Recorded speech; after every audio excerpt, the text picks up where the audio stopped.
জয় গুরু। আজকের আমরা এই ভিডিওতে যে টপিকটার ওপর আলোচনা করতে চলেছি সেটি হচ্ছে এমনই একটা বিষয় যেখানে আজকে আমরা শুনব। প্রথমত দেখবেন আমরা একটা কথা মাঝে মাঝেই শুনে থাকি কিংবা হয়তো দেখা যাবে আমরাও বলে থাকি, তা হচ্ছে আমরা বলি না এই ভালোবাসা, মোহ বা সেই রকম কিছু কিছু জিনিস যেগুলো বলতে পারেন আমাদের জীবনে থাকা কি প্রয়োজন নাকি প্রয়োজন না, কিংবা সেগুলি কি আমাদের জীবন বৃদ্ধিতে সাহায্য করে কি করে না। আজকে আমরা সেই বিষয় নিয়ে এমনই কিছু কথা জানতে চলেছি যা আমাদের প্রত্যেকেরই কিন্তু জানা প্রয়োজন, এবং তৎসহিত আরও আমরা এমন একটা কথা জানব যেখানে আজকে আমরা শুনব সামনেই শ্রী শ্রী বড়মার তিরোধান দিবস। তিরোধান দিবসের দিন এমন আমি কি করব না যেদিকে আমায় লক্ষ্য রাখতে হবে। অর্থাৎ এই যে করব না কি, এটা বলতে পারেন হয়তো এমন কিছু কিছু ক্ষেত্র থাকবে যেখানে হয়তো যারা নতুন আমরা হয়তো দীক্ষা দেখা যাবে নিয়েছি কিংবা হয়তো জানি না বা যাই হোক না কেন, এই কথাটা আগে থেকে যদি আমি জেনে রাখি তাহলে সেক্ষেত্রে আমার এটা সুবিধা হয়। তো কি করব না তাও আজকে আমরা এটা জানার চেষ্টা করব। তো যাই হোক, আজকের এই আলোচনাটি এবারে আমি শুরু করার আগে আপনাদের কাছে শুধু একটি কথাই অনুরোধ করছি, ভিডিওটিতে আপনারা সম্পূর্ণভাবে যুক্ত থাকার চেষ্টা করবেন। আশা করি দিলে আজকের এই যেই টপিকটি আপনারা দিলে নিঃসন্দেহেই বুঝতে পারবেন। বাস্তবে আমরা দেখবেন এই যে ভালোবাসার কথা বলি, যদি শ্রী শ্রী ঠাকুরের ক্ষেত্রে দেখা যায় তাহলে আমি এবারে ভালোবাসাটাকে যদি অস্বীকার করি যে ভালোবাসার জীবনে প্রয়োজনই নেই, তাহলে হয়তো দেখা যাবে যে আমার ঠাকুরকে ধরেও আমি তেমন কিছু হয়তো করতে পারবো না। কেন না, তার কারণ শ্রী শ্রী ঠাকুর যাই বলেছেন সব কিছুই ভালোবাসার জন্যই। যদি দেখা যায় দেখবেন ঠাকুর কী না শিখিয়েছেন, কী না তিনি জানিয়েছেন। ঠাকুর এই ভালোবাসার মাধ্যমে কি করতে বললেন না, মানুষকে আপন কিভাবে করতে হয় সেই জিনিসটা আমাকে জানালেন। যখন এই যে ঠাকুরের আলোচনাগুলো যে আমি শুনছি, ঠাকুরের বইপত্র যখন আমি পড়ছি, ঠাকুরের বাণী যখন আমি পড়ছি, সে বাণী কার জন্য, কি ভেবে আমি পড়ব, এই জিনিসটা সেই মুহূর্তে ভাবা এই রকমভাবে ভালো যে ঠাকুর এই বাণীটা বললেন, এটাতে আমার জন্য আমাকে এটা পালন করতে হবে। বাড়িতে আমি সত্যানুসরণ পড়ছি, এবার সত্যানুসরণ পড়ার সময় আমার যেন এইটা মনে না থাকে ও ঠাকুর তো এটা সর্বজনীন বা বলতে পারেন সেই রকম আর কি, যে আমরা বলতে থাকি না এটা সার্বজনীন ব্যাপার, তাই এটা সবাইকে করতে হবে। এই ভাবটা প্রাথমিক স্তরে ঠাকুর বলছেন কি না রাখাই ভালো। তাতে কি হয়, তাতে আমার কিন্তু তার ওই যে কথাগুলোর উপর আমার গুরুত্ব আসবে না, আমি সেগুলোকে এতটা দৃষ্টিতে সেই রকম একটা ভাব নিয়ে আমি অনুভবও করতে পারবো না আর পালনও করতে পারবো না। কেন না, তার কারণ হচ্ছে যখন আমার মাথায় আগে এগুলো আসবে, এটা তো ঠাকুর সবাইকে বলেছেন সবাইকে করতে হবে, তখন কি মনে হয়, তখন মনে হয় যেন ও একটা বলা কথা বলেছেন এইরকম ভাব আসে।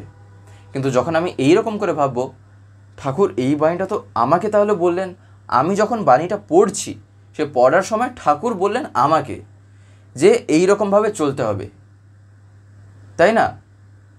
যেমন ধরেন সত্যানুসরণের একটা বাণী আমি তো দেখা যাবে পড়ছি যে সর্বপ্রথম আমাকে দুর্বলতার বিরুদ্ধে যে যুদ্ধ করতে হবে, ঠাকুর যে লিখেছেন প্রথমে সর্বপ্রথম আমাদের দুর্বলতার বিরুদ্ধে যুদ্ধ করতে হবে। এবার সেটা যখন আমি পড়লাম, সে বাণীটা পড়ার পরে আমি যেন আগে এইটা ভাবি, তার মানে আমাকে আগে এটা করতেই হবে, ঠাকুর বলেছেন, তাই তাকে খুশি করার জন্য আমার এই বাণীকে চরিত্রগত করা লাগবে। এই রকম ভাব নিয়ে প্রত্যেকটা কিছুকেই কিন্তু করা দরকার, বোঝা দরকার সেরকম ওয়েতে। আর এই যে ওয়েটা তখন তাহলে কী হয়ে দাঁড়ালো, সেই ভালোবাসা।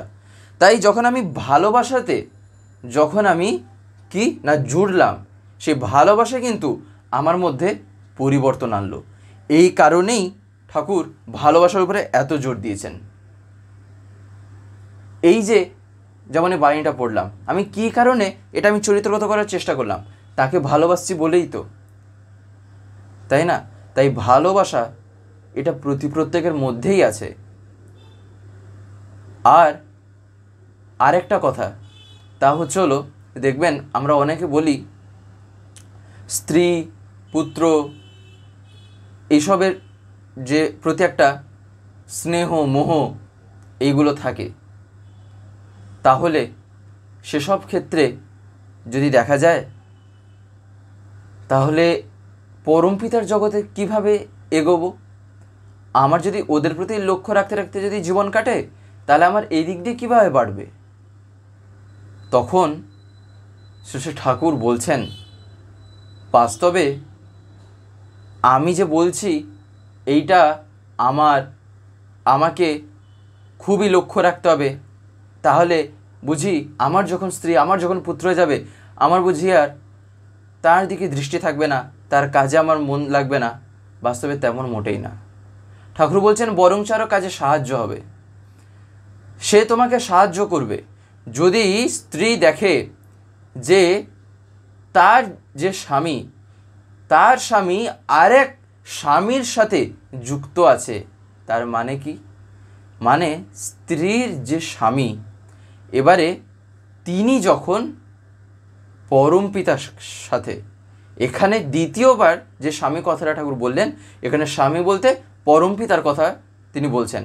সে আমি যখন আমার জীবন স্বামী যিনি, তার সাথে যখন আমি যুক্ত থাকব, তখন আমার চালচলনের ধরনটাই পাল্টে যাবে।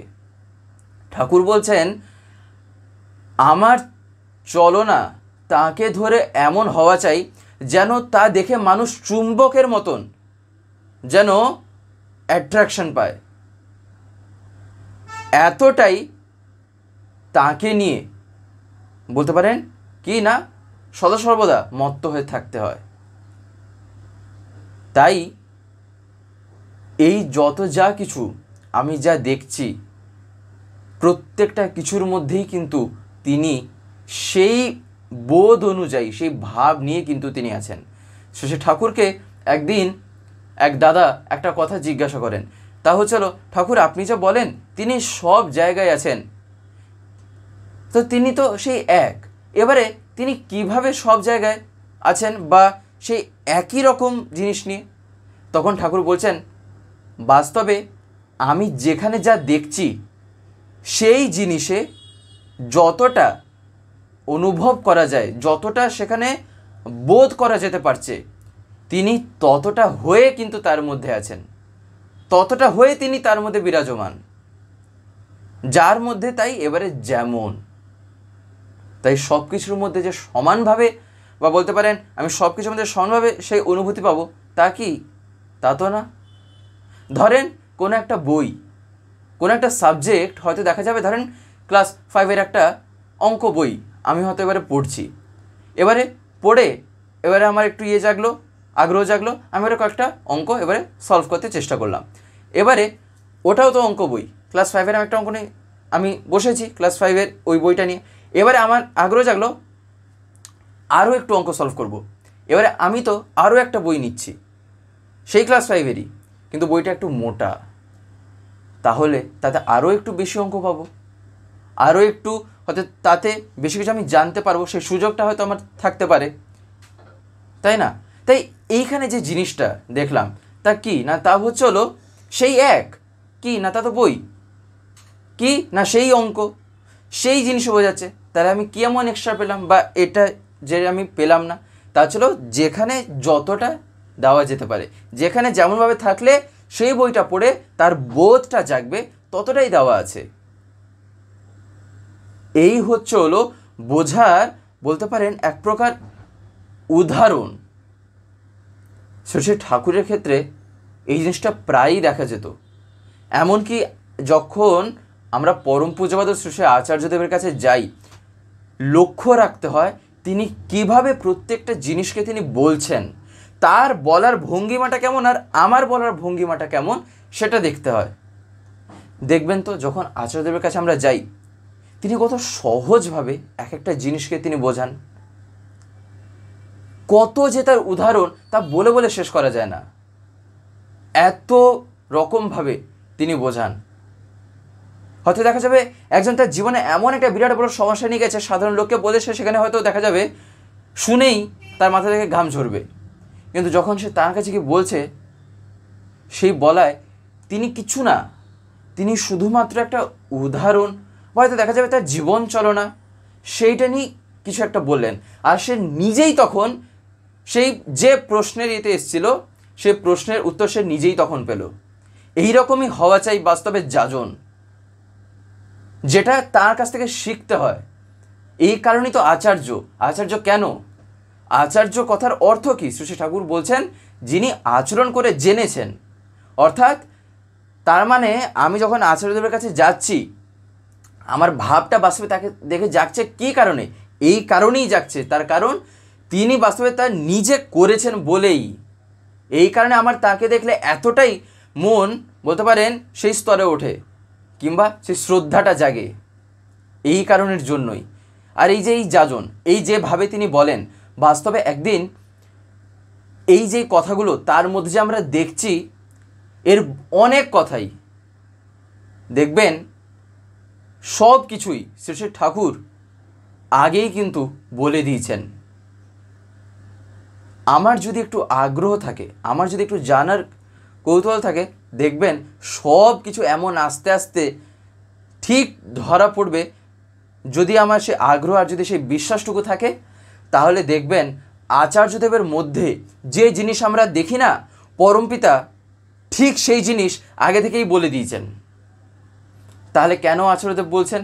তাহলে কেন আচার্য পরম্পরা? না, তার কারণ বর্তমান অনুযায়ী তার সেই কথাগুলিকে কেমনভাবে আমাকে নিজের মধ্যে ফোটাতে হবে, নিজের মধ্যে চরিত্রগত করতে হবে, সেই জন্যই আচার্য। আমায় বর্তমান পরিস্থিতি অনুযায়ী কীভাবে চলতে হবে, সেই কারণে আচার্য। তিনি সেইটা আমায় ধরিয়ে দেন, তার কারণ সেই ক্ষমতাটা তো আর আমাদের মধ্যে প্রতিপ্রতির মধ্যে তো নেই, তাই না?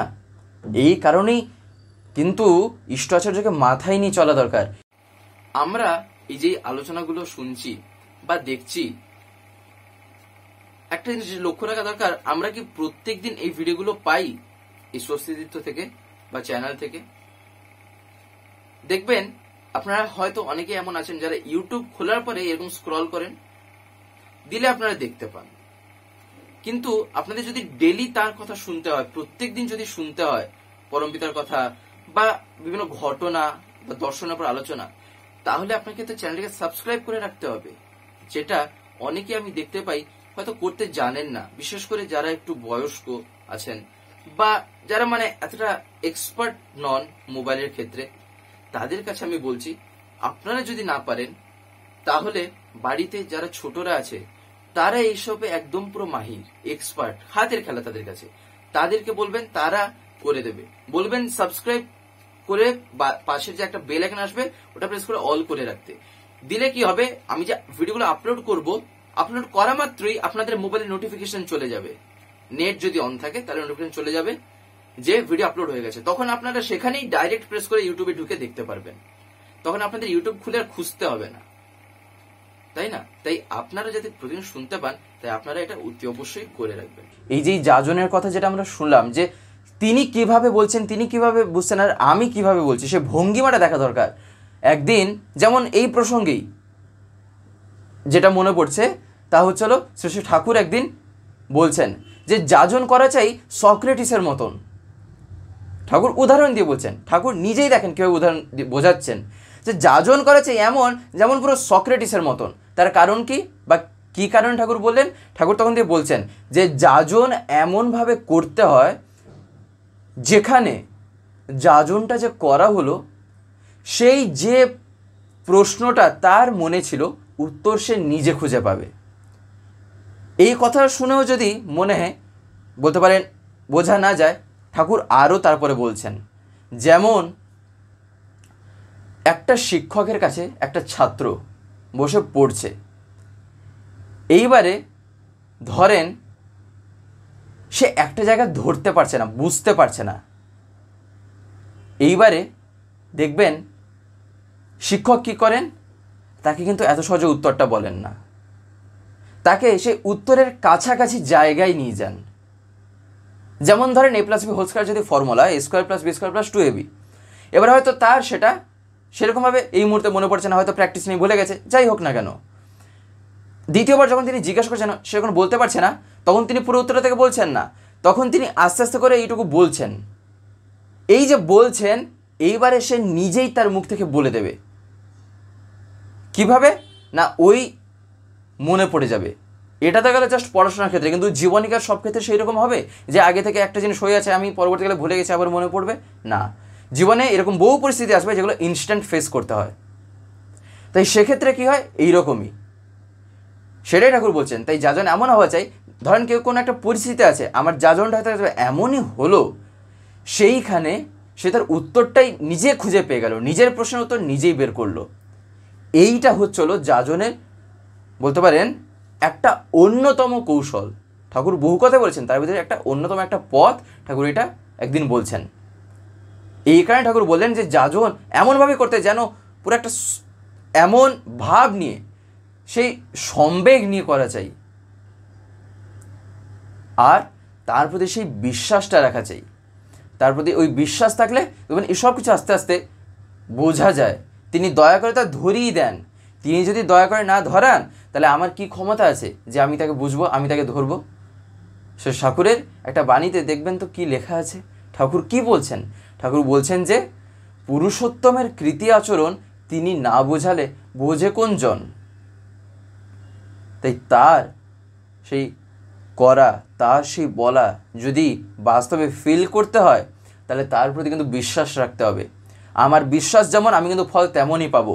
এই জায়গায় যদি আমি নড়েছি, তাহলে আমার ফলেও কিন্তু এদিক ওদিকই নড়বে, আমি রেজাল্টও এরকমই নড়াচড়ার মতনই পাবো। শ্রী ঠাকুরের একটা কথা দেখবেন বহু জায়গায় ঠাকুর বলেছেন। তার প্রথমে যেমন একটা জায়গায় ঠাকুর বলছেন যে যে যা বলে আমি তাই, প্রাণের মাঝে একটু শুধু অবল ধবল বিশ্বাস চাই।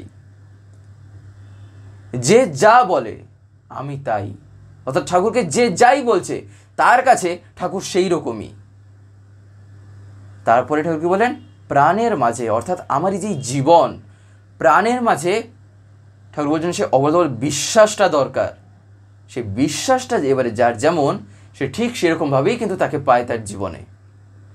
এই কারণেই তো দেখা যায় আমি ঠাকুরকে ধরে যেভাবে চলছি, আমার কাছে তিনি যেভাবে প্রকাশিত হচ্ছেন, আরেকজন ঠাকুরকে ধরে যেভাবে চলছে তার কাছে সেই রকমভাবে তিনি প্রকাশিত হচ্ছেন। ওই যে আমরা কিছু কিছু ক্ষেত্রে বলি না, কোথায় আমি তো ধরে করলাম, আমার তো এরকম হলো না, তার কিভাবে হয়ে গেল? এ হয় এইরকম করেই। তার কারণ আমার তাকে ধরে যেমন করা, আমি সেরকমই ফলটা পাচ্ছি। তার পরমপিতাকে ধরে যেমনভাবে সে করছে, তার যেমনভাবে করা পরমপিতাকে ধরে সেরকমভাবে ফল পাচ্ছে সে, তাই না? তাই এতে এমন কোনো ঠাকুর বলছেন একদিন, এতে এমন কোনো আহামরি ব্যাপার নেই যেটা ভাবছি কোনো জগতের বাইরের কথা, যেটা দেখে মনে হচ্ছে এ দ্বারা বলতে পারেন সম্ভব না, এই জিনিস দ্বারা এটা হয়তো দেখা সম্ভব না, আমি হয়তো ভাবছি, কিন্তু বাস্তবে কি তা আদৌ সেরকম কিছু আছে? লক্ষ্য রাখতে হবে। বহু কথা আছে, বলে বলে শেষ করা যায় না, তাই না? এই যে এই ভালোবাসা, এই যে টান, আমাদের মনে হবে এ যেন বুঝি পরমপিতার জগতে আটকাতে বাধা দেবে। ঠাকুর বলছেন তোমার জীবনে পরমপিতার কাজে যারা কত অগ্রগতির দিকে নিয়ে যাবে, তুমি তা কল্পনা করতে পারবে না। তার কারণ মানুষের জীবনে যদি মানুষই না থাকলেও সে কোন দিক দিয়ে এগোবে? ঠাকুর কি এমনি বলেছেন যে ঠাকুর একদিন বলছেন, ঠাকুরকে একদিন জিজ্ঞাসা করে যে ঠাকুর আপনার ইনকাম কি? ঠাকুর সেদিন বলছেন আমার আয় হচ্ছে মানুষ, আর আমার ব্যয় হচ্ছে ভালোবাসা। অর্থাৎ তিনি সেই ভালোবাসার দ্বারা মানুষকে যে কীভাবে আপন করে তুলছেন। ভালোবাসা না হলে কেউ কিন্তু আসতে চাইবে না, কেউ কিন্তু প্রাণে সেখানে মিশতে চাইবে না। কে চাইবে? একটা ছোট বাচ্চার সামনে যদি গিয়ে আমি এখন ঠাকুরের এই যে বিভিন্ন বাণী আছে, ধরেন একটা ছোট্ট একটা বাচ্চা, ধরেন একটা 2-3 বছরের বাচ্চার কাছে আমি গিয়ে ঠাকুরের বিশাল বড় বড় বাণী বলছি, ঠাকুর এইরকমভাবে চলতে বলেছেন, বাবা এইরকমভাবে করতে বলেছেন, ঠাকুর বলেছেন সত্তা সচ্চিদানন্দময়, অসৎ নিরোধী সতই। তারপরে ঠাকুরের কাছে আমি যা যা শিখেছি ঠাকুরের জীবনে ধরে আমি তাকে বলছি, ঠাকুর বলেছেন পিতায় শ্রদ্ধা মায়ের টান, সেই ছেলের সাম্যপ্রাণ। সে তখন মনে মনে ভাবে ইনি কী এমন বলে যাচ্ছেন, আমি তো কিছুই বুঝতে পারছি না। সে তো 2-3 বছরের বাচ্চা, সে কি বুঝবে? কিন্তু তাকে একটা চকলেট ধরিয়ে দেন তো গিয়ে, দেখবেন কীভাবে সে আপন হয়। সে এমন হাসবে, এমন সে সেই ভালোবাসার অনুভবটা পাবে যা তার কাছে তখনকার জন্য মনে হয় একটা বিশাল বড় কিছু সে পেয়ে গেছে। দ্বিতীয়বার যখন যাবেন দেখবেন সে তখন আপনাকেই চাইবে। এই হচ্ছে ভালোবাসার ফল। তাই আমায় দেখতে হবে আমি কোন পরিস্থিতিতে আছি। হ্যাঁ, সেই ছেলেকেই সে যখন আরও একটু বড় হবে তখন আমি কি ঠাকুরকে বলতে পারেন, ঠাকুর সে যে বাণীগুলো আর কি, ঠাকুরের সে বাণীগুলো তখন আমি তাকে বললাম, তাই না? তখন সে বুঝবে। তাই আমায় দেখতে হবে কোন ক্ষেত্রে কেমনভাবে চলতে হবে, ঠাকুরের বাণী কোথায় আমি বলবো, ঠাকুরের কথা কেমনভাবে আমি প্রকাশ করব, সেটা লক্ষ্য রাখা দরকার, তাই না? আরেকটা যে কথা তা হচ্ছিল, যেটা বলেই এবারে শেষ করব, তা হলো আগামী 9 তারিখ শ্রী শ্রী বড় মায়ের তিরোধান দিবস। সেদিন কি করতে নেই, দেখবেন হবিষ্যান্ন ব্রত পালনের একটা বিধান আছে। সেই হবিষ্যান্ন ব্রত তিরোধান তিথির দিন কিন্তু পালন করা দরকার। এমনকি তিরোধান তিথির আগে আমি চেষ্টা করব যতটা সম্ভব এই আলোচনার মাধ্যমে জানিয়ে দেওয়ার জন্য যে সেদিন কী কী করা লাগে, কেমনভাবে কী করতে হয়, যতটা পারবো চেষ্টা করব আমি আপনাদের জানানোর জন্য। তবে আপাতত এই কথাটা যেন আমরা মাথায় রাখি, তিরোধান দিবসের দিন যেন হবিষ্যান্নটা না করি, হবিষ্যান্ন তিরোধান তিথির দিন পালন করার নিয়ম। আমাদের একটা নতুন চ্যানেল খোলা হয়েছে যার নাম হচ্ছিল স্বস্তি পিওর ভেজ। অনেকেই অবগত আছেন বা অনেকে হয়তো জানেন না, যারা যারা নতুন নতুন দেখছেন তাই জন্য আমি বলছি। সেখানে সম্পূর্ণ নিরামিষ খাদ্যাদি আপলোড করা হয়। এই ইউটিউবে চ্যানেল আছে, দেখবেন স্বস্তি পিওর ভেজ। এমনকি ডেসক্রিপশনে আমি তার লিঙ্কও দিয়ে রেখেছি সেই চ্যানেলে, আপনারা অতি অবশ্যই এই চ্যানেলটিকে একবার দেখবেন। আশা করি আপনাদের দারুণ লাগবে, তার কারণ সম্পূর্ণ ঘরোয়াভাবে রান্নাগুলো পোস্ট করা আছে, তাও আবার নিরামিষের উপর, এমনকি পেঁয়াজ রসুন ছাড়া, অর্থাৎ no onion no garlic, pure veg. আপনাদের ভালো লাগবে, তাই আপনারা অতি অবশ্যই গিয়ে দেখবেন। এবং যদি ভালো লাগে তাহলে চ্যানেলটিকে অতি অবশ্যই সাবস্ক্রাইব করে পাশে বেল আইকন প্রেস করে অল করে রাখবেন। তো যাই হোক, আজকের এই ভিডিওটাই এবার আমি এখানেই শেষ করব। শেষ করার আগে আপনাদের কাছে একটি কথা বলবো, যদি আজকের এই ভিডিওটা আপনাদের ভালো লেগে থাকে তাহলে একটি লাইক করে দেবেন, সবার ভিতরে শেয়ার করে দেবেন, কেমন লাগলো নিচে একটি কমেন্ট লিখে জানাবেন। আর যদি চ্যানেলটিকে এখনো সাবস্ক্রাইব করে না থাকেন তাহলে অতি অবশ্যই চ্যানেলটিকে সাবস্ক্রাইব করে পাশে বেল আইকন প্রেস করে অল করে রাখতে একেবারেই ভুলবেন না, আরও এরকম বিভিন্ন নতুন এবং ইন্টারেস্টিং ভিডিও সবার আগে পাওয়ার জন্য। জয় গুরু, বন্দে পুরুষোত্তম।